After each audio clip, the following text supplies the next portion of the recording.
And some post that really irked me yesterday in an ankylosing spondylitis group was someone who said, "Oh, I'm so tired of all the bad things that people write. Why can't you just share the nice things today? On this post, I don't want any negativity." And I thought, what you are referring to as negativity is someone's daily life. It's there forever. And when I went to look at their profile, there are some wellness, whatever, life coach, whatever. They are obviously happy and healthy enough to do whatever they're doing. Some people have had to take disability and they're crippled at home. They are not the ones who are going to be typing, "I don't want any negativity today."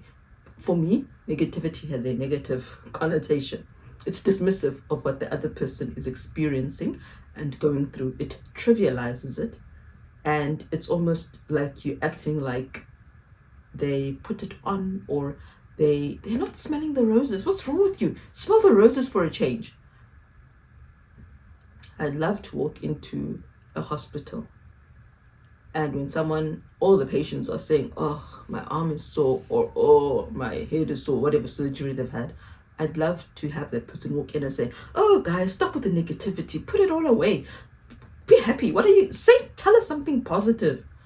And the answers, they were typical. They matched this person's, what I believe is what she's experiencing, which is okayness. She's well despite having AS. So they were, "Oh, I'm so thankful you wrote that. I'm also so tired of seeing all this stuff." And someone else said, "Oh, I'm new to this." Not newly diagnosed, and I really was just getting all hopeless because everyone is so duh. Like, that's how it comes across. They're like, "Come on, people, back up. Seriously, it can't be that bad." That is how it comes across. And okay, so the answers were, "Yeah, I really enjoy holding my grandchildren, and oh, I really am happy with my children. They did this and this." And someone else said, "I'm happy that I've got biologics that have helped me and I'm feeling great." And I thought, that's the thing. These other people, there's a whole world of disabled AS people who literally cannot hold their grandchildren. There are some AS people like me who, especially that day, are having bad days with their children, where there's a meltdown after meltdown and you don't know what's going on and how to fix it. So yeah, that is my point. I wanted to show or tell that it's not only the guy who, "I'm running a marathon to sponsor AS." There are the others who, if they just walk an extra 10 steps today, will be in even more pain tomorrow. So where am I today? I'm waiting. I'm meant to be telling you how far we are with our approval from Discovery, our medical aid, regarding my request or application to move to a different medication, because my first one has seemingly constantly reduced my immune system so much that I get sick, and then I have to keep going off it while I'm sick. You're not allowed, you can't use it when you're sick, because then you might just die. And having operations doesn't help, does it? Because for surgery you must be off it for 2 weeks before and then 2 weeks after. So it's a whole month where you're not undergoing any treatment, and I keep having stupid things happening to my body that I assume are not linked to AS, which then also cause a problem and a need for me to wait. So this update was meant to tell you how where we are along the process for the medication, because I came last time and I told you what my rheumatologist had also found, which is the AS is progressing super fast and the medicine is not helping and I need another medication. And so I had to write a sob story to give to them to pass on to medical aid, to then ask them to approve Cosentyx. I'm still waiting. Finally, this was mid-April when I went to see the rheumatologist and we started the process. This week I got a reply from medical aid. They said something along the lines of, so the first email I opened was, "Dear Mrs. Nkomo, here's our correspondence." And then I opened it. "Unfortunately, we cannot give a decision regarding your request to change biologic because we don't have the letter from the rheumatology panel Their acronym is SARRAA, South African Rheumatology something, but I don't know what it stands for. So they don't have that, and they don't have a form from my doctor. Well, they just said, and we don't have information from your doctor. The next email said, we don't have information from your doctor about the other medication you have tried before this one that you want to move to, how long you were on it for, etc. So basically, they want the doctor to show that I need to move on to this. So I can't have only been on Enbrel for only 1 month and then said, oh, well, we give up, it's not working. They want to show that we have tried it for long enough, or if we did stop, it was because it almost killed me, that kind of thing. And I thought, you've got to be kidding me. That was April. The disease is progressing every single day. And I'm serious. I feel like every day when I try and do something, I can do less of it. If that sounds funny, doesn't it? But it is progressing every single day. I've been waiting and waiting and waiting. And I had even told my friends that, if I don't hear anything this week, this was Monday, I'm going to ask the nurse on Wednesday this week where we are in the process. And then instead I got that letter. So I know we are nowhere in the process. They are not yet considering my application, medical aid that is, because they don't have information. What I had been told by the nurse back then was I should have the approval from the panel that coming end of the week or the coming week, end of the coming week, something like that. And I was pretty sure my rheumatologist had already filled in information they need. But I don't know. Maybe she wanted to send them all in together. Maybe we're being held back by the panel. Maybe the panel hasn't met. Maybe the panel met and decided, no, she needs to spend another year on Enbrel. I don't know. So that's where we are, in the land of limbo and no idea. I will give it a week, and then I will email the nurse at my rheumatologist's office to ask, where are we? I am getting worse and I need to start. And what has always been the problem, guys, is you will inject today, you will not feel okay today or tomorrow or even in a week.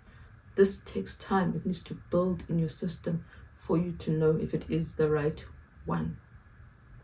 So I knew when I went to see the rheumatologist that I'm going to have surgery in 2 weeks' time from that day. And I thought, oh, well, this is fine. It's okay because, hey, I need to wait 2 weeks after surgery anyway before I begin the new injection. So let's get the ball rolling. I'll be done by the time 2 weeks comes. Here we are. Today is the 2nd week post-op. Things are not making sense, by the way, regarding my surgery.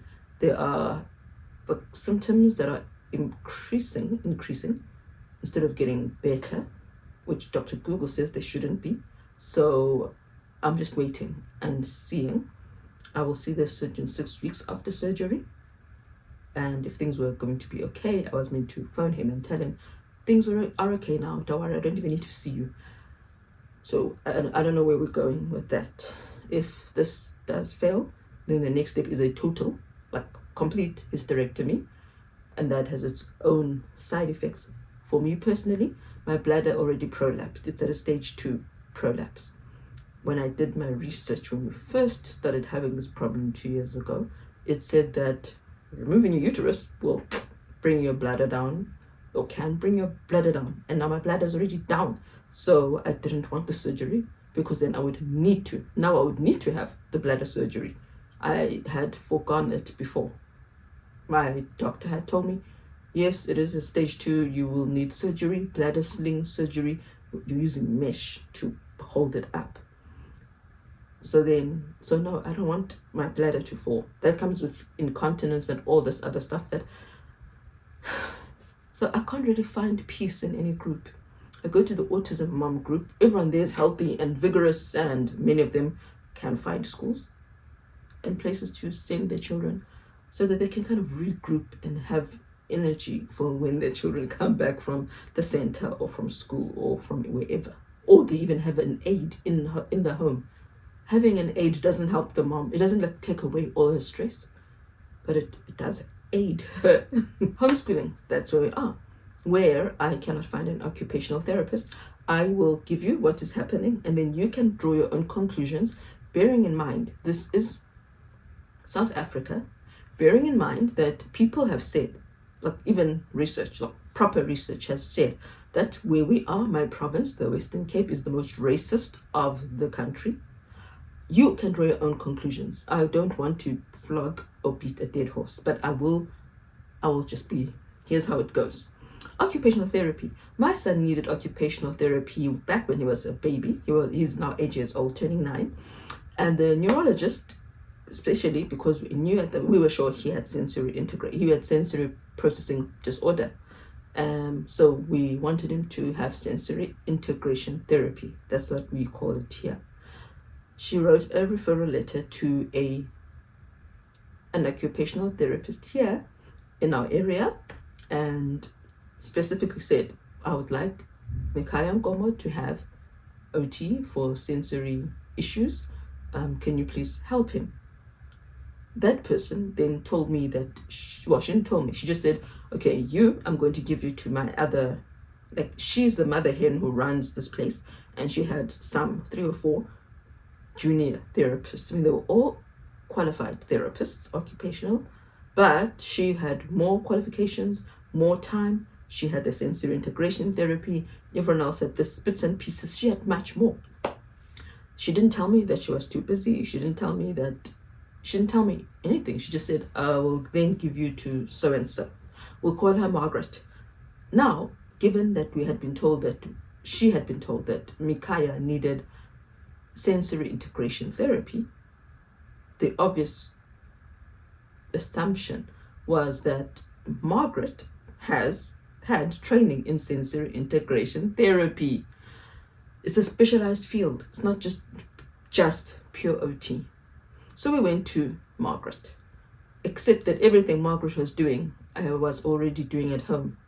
And Margaret had this horrible thing of talking down to me, of never asking, and always assuming.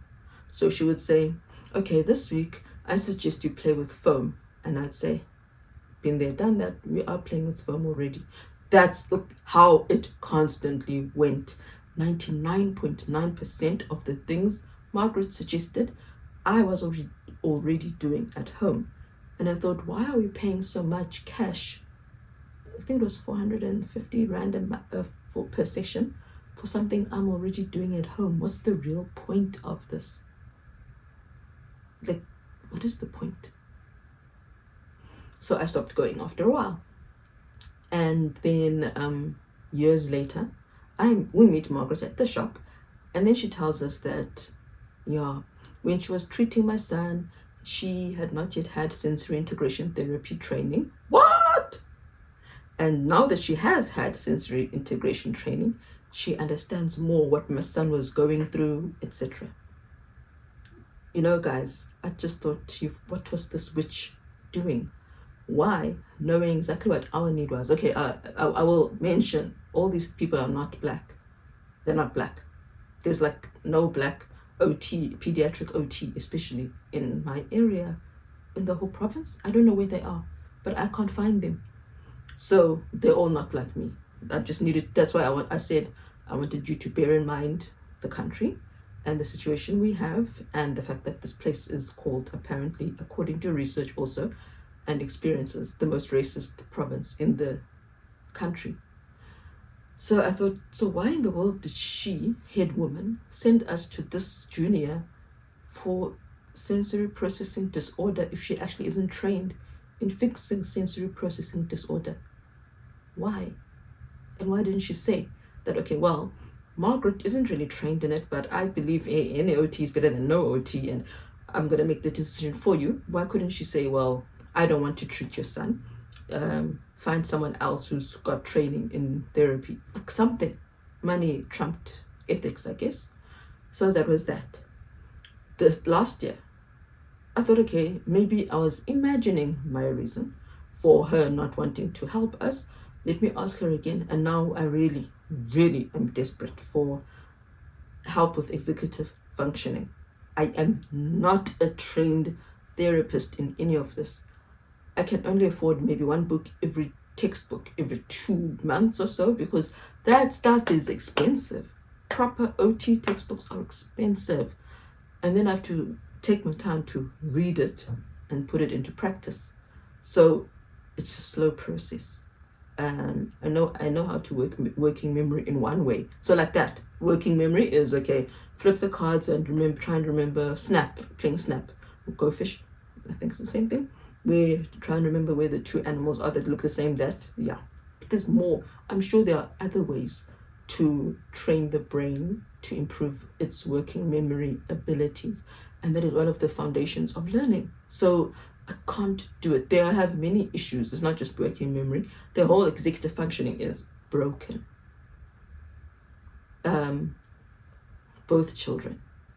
So I wrote to this OT, the same one who had sent me to the junior, and I said, could you please help me with my 8-year-old son and my 9-year-old daughter? We'd love to start occupational therapy. Could you please send me information about the fees? And so we can begin, and send us any forms I need to fill in. I want to begin. That was last year. We're now in May. Radio silence. Crickets, whatever you people say. I tried another occupational therapist, and it's not like there are many anyway, pediatric occupational therapists. I had tried one before in another place. She didn't even bother answering. So I tried this one. She answered, and then she asked for more information. So I told her the information, and she said she's got Tuesdays and Thursdays available. I mentioned in my email, this was back like a while ago, and I said, well, the next 2 Tuesdays, I'm taking my daughter. Am I recording? Sorry, let me just check. Here I am. I'm taking my daughter to write her. I'm taking my daughter for important meetings. It was her biology practical exam preparation classes, far away, 60-something kilometers away from here, one direction. So we won't be here on Tuesday afternoons. I can take Thursday. Silence. I waited 2.5 weeks, and I thought, I'm not going to rewrite this. Let me just send it as it is. And then she responded, and she said, thank you for the information. Can you meet Tuesday? And I was like, you see, really? Are we going to play this game? So I told her, well, Tuesday, that's what happens.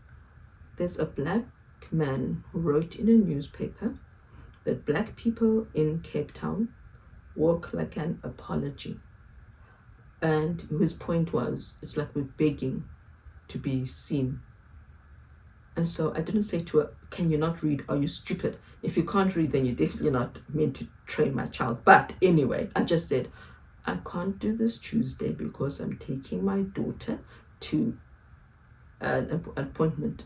She had said Tuesdays and Thursdays. I'd even said, we'll definitely take Thursdays. Silence. So that's where we are. So I'm just mixing up a bit of academics and a bit more of the foundational work. And it's hard. It's hard because I don't have time to dedicate myself to learning that foundational stuff, all the executive functioning, the processing, how to improve this processing speed, all the different techniques, because you don't want to bore the children doing the same matching game to test or improve the working memory. It doesn't work like that. That's going to be boring, especially for children with ADHD. So here I am. I don't even know how I got to this. I don't even know how I moved from operation, surgery, to waiting for my treatment and to school, homeschooling, my middle two, but that's how it's going. With my 4-year-old Angel who does talk. It's almost the same as her non-talking sister, which is the same as which is the same as my autistic son, my 8-year-old son, where she can't actually learn from me.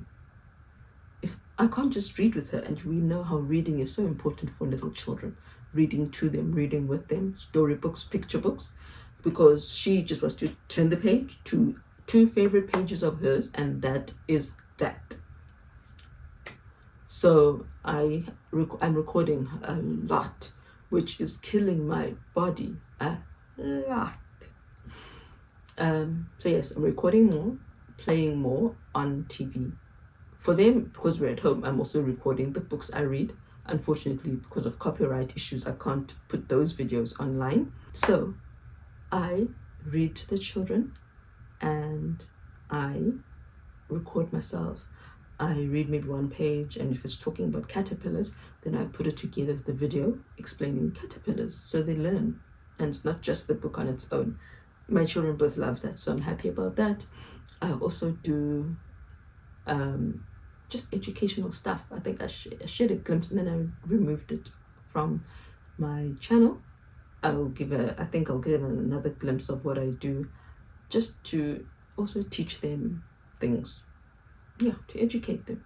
Almost like a preschool thing, the typical learning thing, but using our South African accent and using things that are real to my children, so that they can feel like they're part of it more, and have them watch themselves, which my 4-year-old non-talking girl loves. She loves to see her own siblings on the video. So that's what I'm doing for her, for them both as the twins. And we're still doing the Bible school videos, the Bible lessons and singing and all that too. My teenagers are in the middle of writing exams. So it's nerve-wracking. And it comes back, which brings us back to my body. We are now at week 2, and we are waiting for I don't know what. I don't know if the panel hasn't done their part, if the rheumatologist hasn't done her part, or if they both haven't done their part. I will ask next week, because I know she's busy. I know they're busy. There are lots of us who are suffering. So I don't want to stress them, because there's only so much they can do. But it's bad, guys. I'm worse today than I was when I'd seen the rheumatologist. And I'm praying with all I have, with all that's inside me, that it's just because it's winter. Because always winter was when my biggest flare-ups happened. So I'm praying since I was a teenager. So I'm praying and hoping that the worsening is because it's winter, and that when winter is over, I won't be even more disabled. That this isn't like proper damage and fusing, because otherwise we're in trouble. And I'd been so happy that I'd had the surgery, because there was the elbow thing. So I went to see the elbow surgeon. I'd had the surgery in 2022. I don't know if you can see the scar there, in 2022. And the surgeon was meant to move the nerve out of here. He had said he's going to take the nerve out of this bone where it's getting trapped, and then move it somewhere else, like maybe to the side here. That's what he had said he would do, just move it here. But then I woke up and he said, oh, it's called an ulnar nerve release and transposition. The moving it is the transposition, but he didn't do it. He said, I don't have enough fat on my arm. So even if I put it here, it wouldn't be protected, then it'll be bashed, and then it'll be really sore. And I believe that, because it's sore, it was hell even here, and I'm still numb. Over here, I'm numb. Ever since that operation, if you touch here, it's like I've got numb. It's numb, but like electricity going up at the same time. It's weird, and it took a long time to heal. So I went to the surgeon to describe my symptoms. A new one, my one who had done my wrist. He had done my wrist, and he does also do elbows. So I went to see him, and not the other guy who didn't do the transposition. And he is like, yeah, it's a nerve issue, definitely. So let's give you 4 months. Because for now, because your nerve feeds your muscle and stuff. So for now, my muscles in my hand are still fine, and my strength is still fine. So I will come back in 4 months. If it has now started to kill my strength in my hand, and my muscle has started to die, and if it's still there, if it's still broken, damaged, we will do surgery. But it's going to be a bigger surgery. Now, the ulnar nerve runs from your shoulder, runs one nerve all the way here through this bone there, and all the way, pew, into there. That's your ulnar nerve. That is my ulnar nerve that is being stuck between my bones. I assume because of arthritis, because it does say those who are arthritic or who have arthritis, it's common for them and other people, obviously, but I do have arthritis. And so he said it's going to be a much bigger operation, because we're now going to move it from between these two bones. I don't know what you can see, sorry. between these two bones, and we'll take the nerve out and put it over here in front of my arm. So there's cushioned there by my muscle. I really don't know how that will actually feel afterwards. All I know is I couldn't sleep. Okay, I can't sleep now anyway, but that pain was horrendous. There are levels of pain. This one was 100 out of 10. So where are we physically? I've got that issue, and he's hoping that it will just kind of fix itself, sort itself out, get free from whatever is trapping it here. So I've got that. When I exercise, when I move my hands, when I'm doing my hair, tightening it hurts. By my fingers, these two fingers go numb. I have arthritis in my neck. Yeah. Tuesday, I was reversing, and I thought, oh my word, my daughter needs to turn 18 ASAP, so quickly, so that she can have a driver's license, because my son had driven himself to an exam he has. So I was driving her around, and just turning my neck was hard. You could feel it, when you turn your neck, you should be fast, thunk, but it was like I'm going, and I couldn't look behind me. So when I do that, it hurts all the way down here. I couldn't look behind me properly when I was reversing, and I thought, I'm becoming disabled. The rheumatologist last year already had said that she's surprised I can move my neck, because she can feel the tenderness in my shoulder, in my neck, the arthritis, the inflammation, the damage. So she was actually surprised I can still drive. So, hey, it's taken longer. I guess that's my positive. I can say I'm glad that my disability is, the disabling process is slower than it could be. That's my positivity. But yes, so my neck is in trouble. My neck has been in trouble at night also. I can't sleep, whether on a pillow, off a pillow, on my side, on my back, on my tummy, nothing. It's like pressure on my neck, and it wakes me up. Today, I was woken up by throbbing pain in my hand. It felt like, those toothaches when your nerve is really damaged. That throbbing when you've got a damaged nerve, an infected nerve. That was my hand. A hand. And it just spoiled everything. I just finally gotten into a deep sleep despite my neck, and then my hand throbbed, and then I woke up, and then my SI joints were screaming. I've had 1 good hour of sleep last night, and that's just been the pattern for the last few weeks, where my nights are getting worse. Less sleep, not deep. I'm still waiting for the growth report, but the longer I wait, the more I know that it's not cancerous. Regarding the surgery, that's an aside. I feel like my head is going to fall off my body, because everything is... My jaw is now inflamed, so it's doing that clicking thing when I open my mouth wide. I had a horrible dentist appointment this week because of that. So my jaws are inflamed, my neck is inflamed, my shoulder, and I've got this pain in my chest over here. So when I move my arm, it hurts a lot. My ribs are hurting, my shoulders, my elbows, my SI joints, obviously, and my back, my knees, and my feet. So now this is your foot, right? And your foot is on the pedal, and you're driving. This motion, down or up, it is painful for me. That's new. That is new.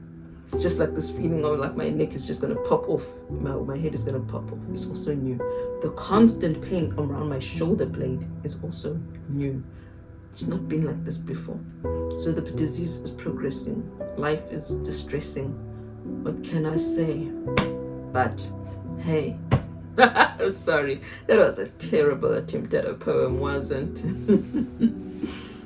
Rhyming, not poem, rhyming. But it just came to me. So I will end with this. My husband asked me last week if I'm at peace with my dying, because when I was walking uphill, maybe I won't leave you with this. I was panting on a hill where I've never panted before. It's an incline up a street when we're taking a walk, and I've never struggled before, but I couldn't talk and walk at the same time like I am now. I was breathless and panting, and I didn't even notice. And I think that's the danger with when you've been sick all your life, you don't actually notice how bad things really are. If you're used to being breathless when you're exercising, you don't notice that, I'm breathless now. And I realized even with the mild exercises that when I was talking to my husband once, he was on leave, I actually couldn't talk to him and do an exercise which I thought I could do. I do it, and I do test. I say 1, 2, 3. I can talk, I can continue and a conversation. But when I was actually really holding a conversation, I couldn't. So he asked, am I at peace? And no, I'm not at peace, because it's such a debilitating disease. The fact that it's into my lungs that's also rare. It shouldn't be doing that. That's not fair. I'm not at peace because my children need me. He's an absent dad. He's always at work, or if he's at home, he's not really daddying, or he's traveling away on business for work a lot. So without me, they have no parent. There's no one to laugh with them, there's no one to joke with them, there's no one who gives them activities. If it's not me, no one does it.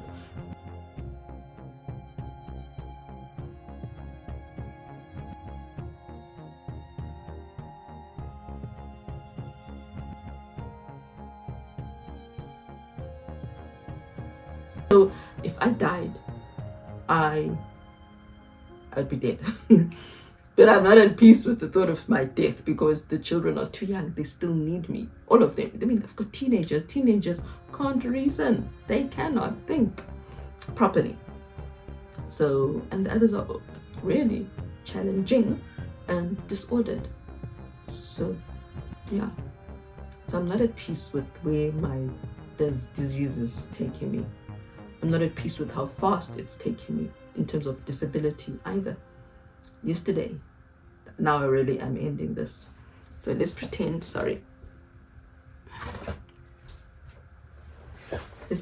this is my car, right? And there are all the other cars parked next to me, boink. And then there are cars parked behind me. It's a parking lot. And then here you drive when you're looking for the space to drive. You drive, and here's a parking bay. Boom, let me go in. So, and this is where you come in. The gates into the shopping center are out this side, right? There are 2 gates, one here and one over there. This is the exit. So I drove in, parked. When I had to leave, on this side are cars. Cars behind me, parked, over here, facing that way, most of them. And my choice was to reverse. That one is not a choice. I have to reverse. But now, if I want to go to the exit, I have to really reverse carefully, watching for the car next to me and the one behind me and the one next to it and the one next to it, so that I don't smash into them. I have to really inch out carefully and make sure I'm not hurting anyone behind me, no pedestrians, properly. Whereas if I just go this way, there were no cars on this side. So I could just turn my head, just make sure behind me there's no one, and there was no one, and all the cars were parked. I could just turn, I don't have to look very far, turn this way and go that way, and then go that way, round, and then go out. Instead of going boink and boink. Because of my neck, I had to make the choice to go out this way. It was easier for my neck. That was a line that I didn't know I would cross. It made my bones go in my neck, just doing that movement. So that's where I am. It's like I'm freezing, like I've got a frozen shoulder. My side is freezing. not from the cold, we're in early winter, but it's freezing motion-wise. This is the second day now where I've had this over here. Nothing wants to move properly, and as I said, I woke up this morning and I'm like, my word is like my head is gonna fall off, like I'm made of brittle stuff. Yes, like my neck is brittle and my head will just topple off. It sounds stupid, it sounds silly, it sounds funny, but it's really disconcerting. So we're waiting. We don't know when anything will happen. We don't know how quickly the stuff will work, the injection. All we know is things are going downhill. School is, the search for occupational therapists is terrible. So I've got a request for you. If you live near an airport or if you know of a center, so I'll just say especially Johannesburg and Natal. Those ones especially because there's so many of us and so many therapists who are like me, especially in Johannesburg, and rheumatologists. So not that there's anything wrong with my rheumatologist, but I will need to find a new rheumatologist if I move from here. If you know of autism therapists, if you know people who do tomatis up to level 3 or 4, especially level 3 or 4 tomatis practitioners, because there's the other struggle we've had, and it's apparently very good for autistic and ADHD, etc. children, which we have. So if you live or if you know of really useful autism centers that also take adults with intellectual disabilities, learning impairments, who need watch care, daily watching, who can't really work ever. If you also know of that, because my children are growing, they're not going to be 4 years old forever, 5 years old, unable to talk, 6 years old, bouncing around, not potty trained. But if you know a place near an airport or an hour away, or in Pretoria, so I guess it'll never be an hour away, or if you know centers that are near homes that have large yards for homeschooling children to run around in, where it's peaceful, where it's green, where it's fresh air. Yes, fresh air, no pollution, green. If you know places where there are also therapists, OTs, speech therapists, physiotherapists, tomatis practitioners, close enough to homes that are like that, please let me know, because we have to take care of our children. They need intervention. It's not early anymore, but it's still intervention. Intervention is better than nothing, right? And if I am becoming more disabled, I will need specialized help very, very soon. I really already do need specialized help now. So if you know centers, educational centers, daycare centers, whatever you call them for adults, let me know. I worked in one in the UK. One of the struggles I've mentioned is that some of these places want my 4-year-old to be potty trained, which she isn't and is not about to be. So where I worked in the UK, it was adults who had different disabilities. Some could walk, many were in wheelchairs, many were spastic, their limbs were spastic. They weren't potty trained, they were in diapers. We took care of them. It was a daycare. If you know anything like that, or Durban, please let me know. Somewhere in Natal, even South Coast. It doesn't really have to be close to the airport. It doesn't really. Somewhere where we can live. You know the South Coast, you know Pennington, that kind of place. Peaceful, green, though Natal has snakes and mosquitoes hectically. Please let me know. This was going to be the last house we moved to, and I needed to be where I know my children will have help. I need to be able to say in my will, please send this child to this place and this child to that place. For the adults like my daughter and my 9-year-old and 8-year-old, there are places like the Living Link. I'm sure they could go and learn something there. Whether they'd be able to be hired, I don't know. In fact, I don't know that my son actually could go and learn at the Living Link, but my daughter could. So if you know things like that, please write it down in the comments. Tell me which province it is in, which city it's in, which town, and which towns, quiet country-like towns, are nearby. Pennington was really nice. An area like that, I love it. Pretoria is generally dry, and hot, but there are places where there's like no pollution, so that too is an option. But homeschooling, as I said, we're getting there. Teens are doing their homework, the exams. We're applying at different universities. We're moving on. It's life, eh? We'll take the good and the bad, or the good and the indifferent. Life is meant to challenge us. Sometimes the challenges are too extreme, but that's how it is. I'm just happy that it's not as bad as it could be, especially with my children. It could be worse. So I'm thankful for that. All right, take care. I hope you have a good weekend if you watch this before the weekend. Be blessed, and if you're a Sabbath keeper, have a blessed Sabbath.